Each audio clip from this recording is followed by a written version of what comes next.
Hi there everyone, it's week commencing the 24th of January and welcome to my weekly spot on gut health and well-being.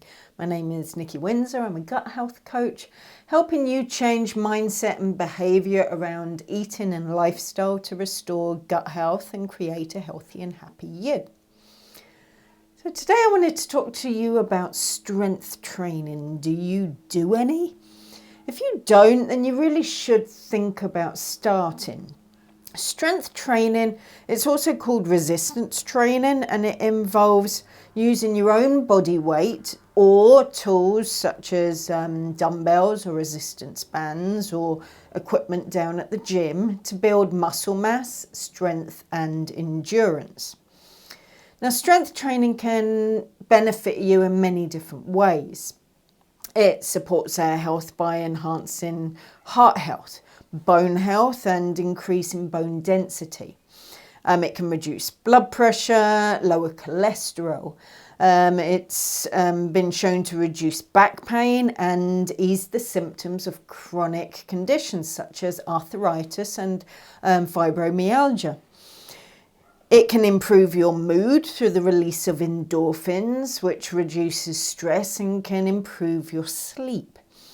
Now, exercise can help create a calorie deficit, minimizing weight gain, especially during midlife. And there's even some evidence to suggest that exercise can help to reduce hot flushes and night sweats in menopausal women.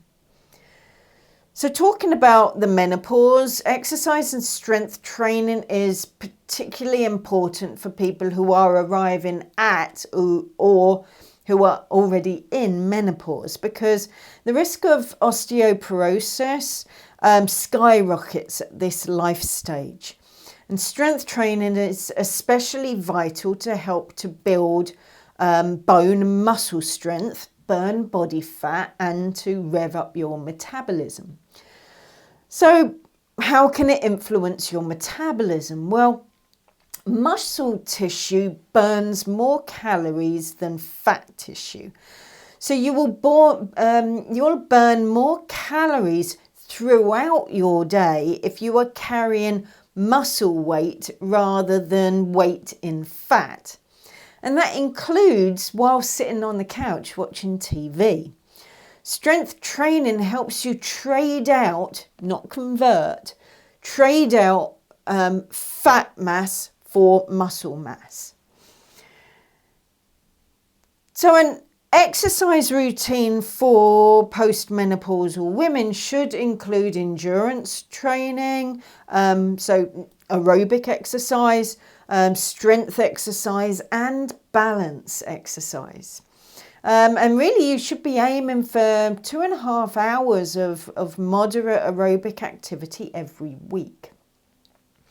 Now for strength training, weights are not required, nor is a gym. You can start by using your own body weight because gravity is more than enough to create resistance.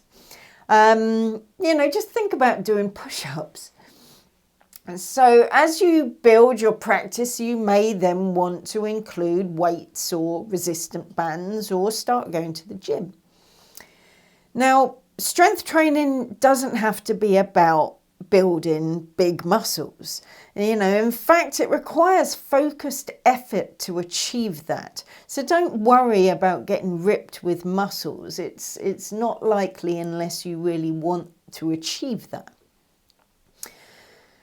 Now, you need to be familiar with two terms while strength training, and that's reps and sets.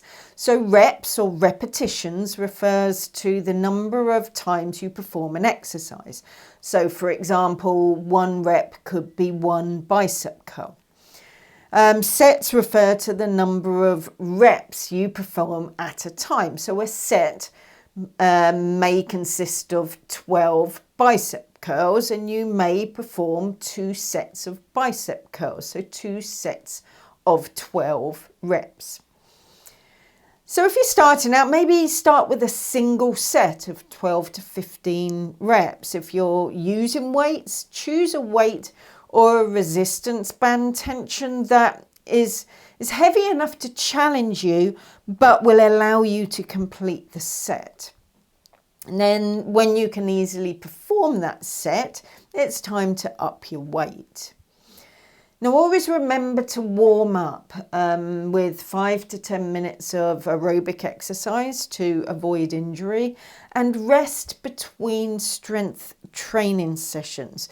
It's crucial. That's crucial for building lean muscle mass, and it helps with avoiding injury. So try not to work the same muscle groups 2 days in a row. So you can do a leg day and then do a shoulder day. So some exercises include for the chest, bench press, a chest press or push-ups. For the shoulders, that could be overhead press, lateral raises, front raises. For your biceps, bicep curls, hammer curls. For the back, one arm rows, back extensions. For your abdomen, crunches, reverse crunches, wood chops. And for the lower body, squats, lunges, deadlifts and calf raises. Now remember to train to your own capability and gain advice if you have any health issues that may be impacted by an exercise routine. Now, if you currently do very little exercise, the key is to start slowly. Do things that you enjoy, like walking or gardening. Try out a yoga class or a group fitness class, but be sure to tell the teacher that you're just starting out. Exercise at a level where your rate of breathing and heart rate are elevated, but do not affect your ability to hold a conversation. So that means that at the beginning, when you're just starting out, you're not overexerting yourself.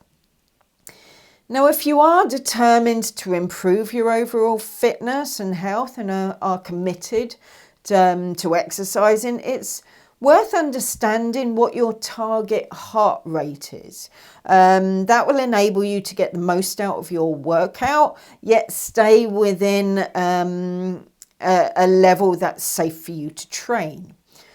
So for that, it's always nice to know what your resting heart rate is, and you can do that by taking your pulse at the wrist and count how many beats there are in a minute.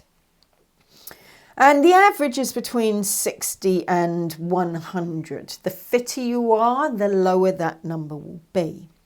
Now, your target heart rate is expressed as a percentage, usually between 50 and 85%. But 50 and 85% of what? Well, first you need to work out your maximum heart rate, and that's done by subtracting your age from 220. You've got your maximum heart rate, and then you want to be training between 50 and 85% of that number. So, for example, the maximum heart rate for a 50-year-old is 170.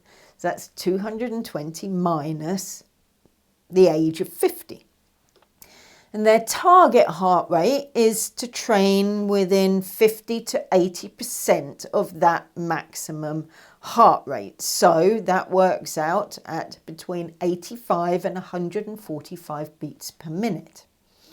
Or wear a tracking device or like a fitness band and let that do all of the work for you. Now, if you would like help incorporating strength training into your exercise routine, then do reach out and see how I can help you. All right, join me again next week for another spotlight on gut health and wellness. Have a great week. All right then, bye.